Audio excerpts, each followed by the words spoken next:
August 20th, 2025. The city awakens to a day that will be remembered for years to come. Washington, D.C. is tense, the air thick with anticipation and uncertainty. People from all walks of life have gathered, their faces etched with worry and hope. All eyes are on the Supreme Court, where 9 justices prepare to decide a case that could reshape not only presidential power, but the very foundation of American trade policy. The case, U.S. Steel versus United States, stands as a legal battle born from the Trump administration's sweeping tariffs, a conflict that has divided the nation and its industries. Outside, steel workers and farmers stand shoulder to shoulder, united by uncertainty. Their livelihoods hang in the balance as they await a decision that could change their futures. Protest signs demand fair trade and end the trade wars. The crowd's voices rise in chants echoing through the marble columns. News vans crowd the streets, their satellite dishes pointed skyward, ready to broadcast the outcome to a nation on edge. Reporters and lawmakers wait, knowing the ruling could send shockwaves through the economy and alter the course of American politics. The question, will the court uphold the president's broad authority to impose tariffs, or return power to Congress? The answer could redefine the separation of powers. This isn't just about trade. It's about the balance of power at the heart of American democracy and the future of how the nation governs itself. As the clock nears 10, a hush falls. Markets freeze. The world waits, holding its collective breath for the decision that could ripple across continents. This decision will determine if economic nationalism is a passing phase or a permanent fixture in American policy, affecting jobs, industries, and families nationwide. The verdict will echo far beyond Washington, shaping America's role in the world and influencing global markets and alliances. The city holds its breath, waiting for history to unfold. Every second feels heavy with possibility. The stakes could not be higher. For many, this is a turning point, a moment that will define a generation.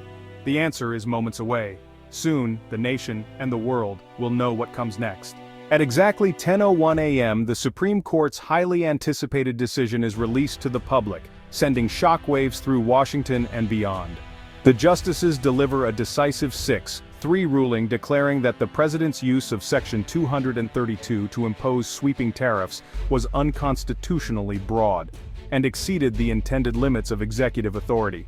Chief Justice Roberts, writing for the majority, emphasizes that while the president's power over foreign commerce is significant, it is not without boundaries. He reminds the nation that Congress alone holds the constitutional authority to regulate trade.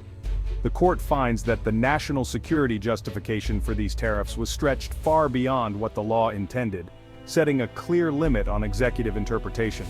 The ruling immediately strikes down the Trump-era steel and aluminum tariffs, forcing the administration to unwind years of trade policy and sending ripples through global markets.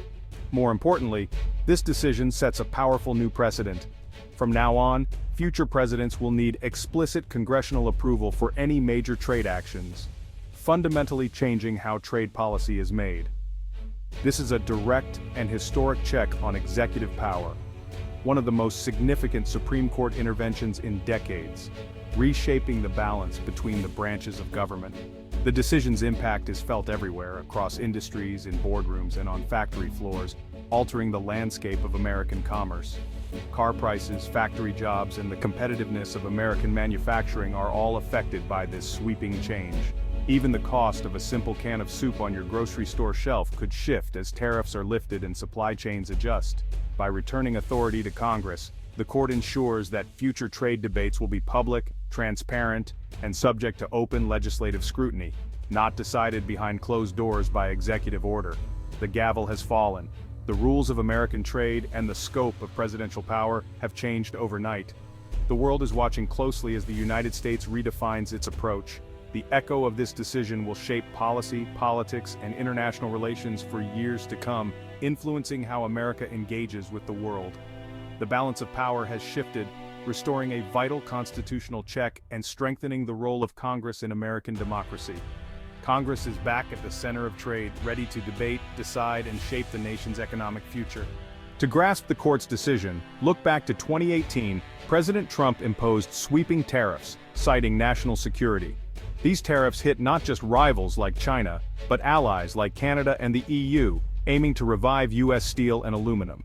Section 232, a Cold War law, gave the president power to restrict imports threatening security. But its language was vague. Trump's administration used it broadly, sparking accusations of economic protectionism and bypassing Congress.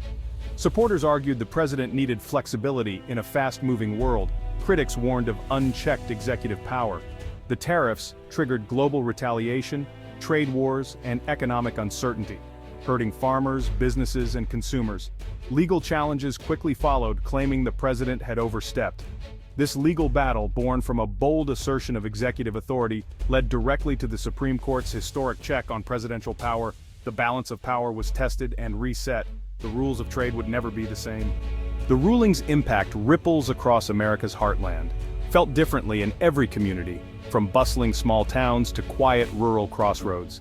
Each place faces its own unique challenges and hopes as the news spreads. In steel towns, disappointment runs deep, echoing through empty factories and silent assembly lines.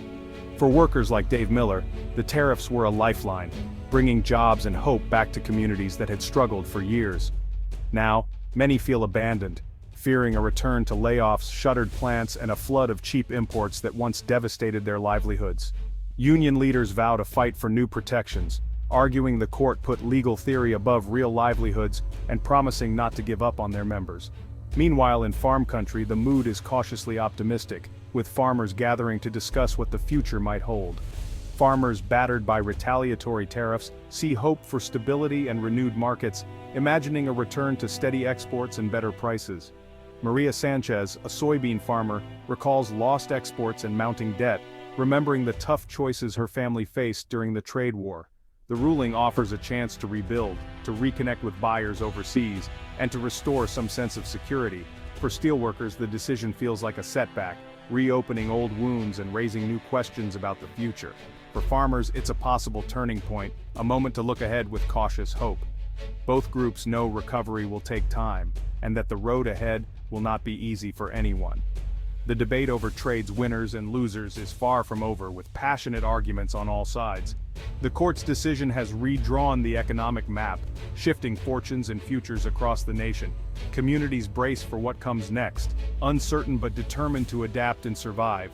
The path forward is uncertain, but hope and anxiety run side by side, shaping the next chapter for workers and farmers alike. In corporate boardrooms, relief is palpable. Multinational companies welcome the end of unpredictable tariffs. For years, industries like autos and electronics struggled with sudden cost spikes and lost export markets. The ruling promises stability and a return to long-term planning. Stock prices jump as investors bet on fewer trade shocks. But for small manufacturers, anxiety grows. Many relied on tariffs to compete with subsidized imports. Sarah Jenkins, who owns a metal shop in Ohio, fears layoffs if cheap steel floods back in. The business community is divided.